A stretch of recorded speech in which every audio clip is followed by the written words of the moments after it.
एक बार फिर केंद्र सरकार और ट्विटर के बीच तकरार सामने आई। केंद्रीय कानून मंत्री रविशंकर प्रसाद का ट्विटर अकाउंट 1 घंटे के लिए ब्लॉक रहा। हालांकि बाद में फिर से इसे बहाल कर दिया गया। अकाउंट ब्लॉक करने के पीछे यूएस कॉपीराइट कानून के उल्लंघन को वजह बताया गया। प्रधानमंत्री नरेंद्र मोदी अयोध्या में चल रहे विकास कार्यों की कल समीक्षा करेंगे। वीडियो कॉन्फ्रेंसिंग के माध्यम से होने वाली समीक्षा बैठक सुबह 11 बजे शुरू होगी। बैठक में सीएम योगी के अलावा दोनों डिप्टी सीएम केशव मौर्य और दिनेश शर्मा मौजूद होंगे।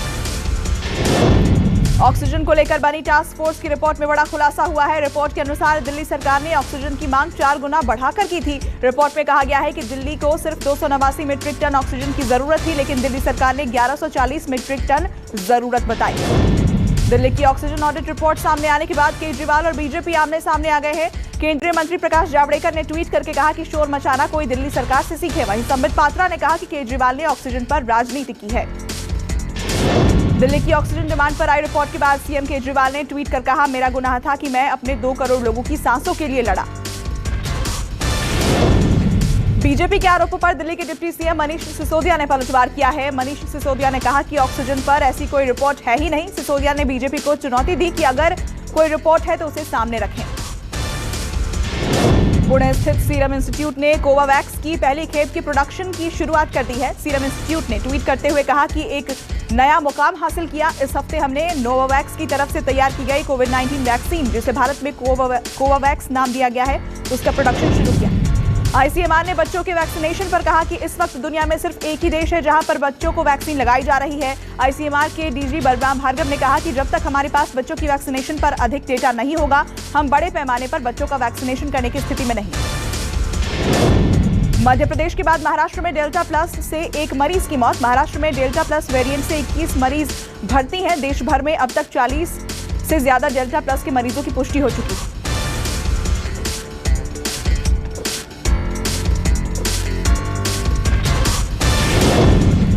डेल्टा प्लस वेरिएंट के खतरे को लेकर यूपी में भी तैयारियां शुरू हुई। सीएम योगी ने बैठक के दौरान ज्यादा से ज्यादा सैंपल की जीनोम सीक्वेंसिंग कराने के लिए कहा।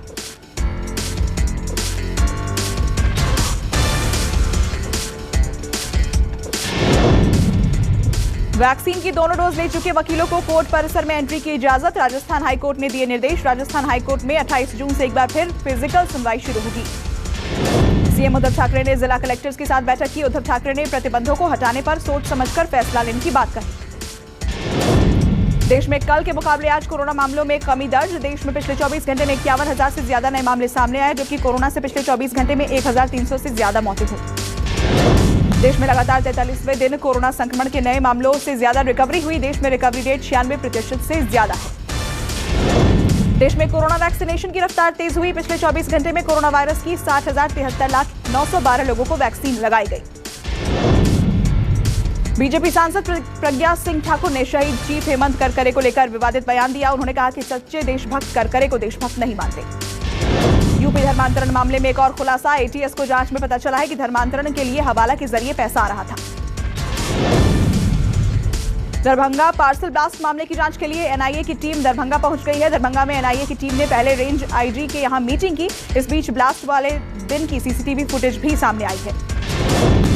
वहीं इस मामले में यूपी के कैराना से पुलिस ने 2 संदिग्धों को गिरफ्तार किया। गिरफ्त में आए दोनों संदिग्ध कैराना कस्बे के बिस्तियान आल खुर्द मोहल्ला के रहने वाले सलीम और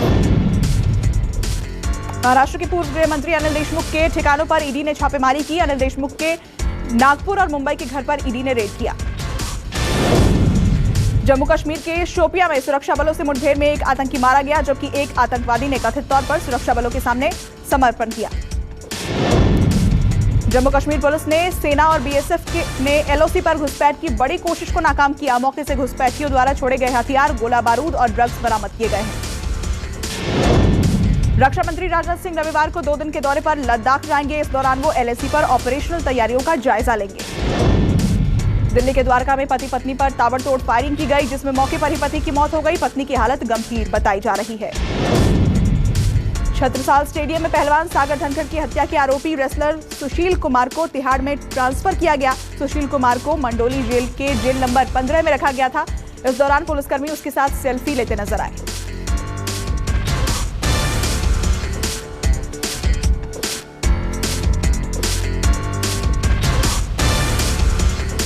नमस्कार, मैं हूं मानक गुप्ता। अगर आपको हमारा ये वीडियो पसंद आया हो तो इसे लाइक और शेयर जरूर करें और हाँ, हमें सब्सक्राइब और फॉलो करना ना भूलें ताकि आप देश और दुनिया की कोई खबर मिस ना करें। चाहे कोई ब्रेकिंग न्यूज हो या कोरोना वायरस से जुड़ी कोई भी अपडेट, पॉलिटिक्स हो या आपकी जेब से जुड़ी कोई खबर, इलेक्शन की कोई न्यूज हो, कोई कंट्रोवर्सी हो या फिर कोई वायरल वीडियो, सब कुछ मिलेगा न्यूज़ 24 पर। तो जुड़े रहिए हमारे साथ और देखते रहिए न्यूज़ 24।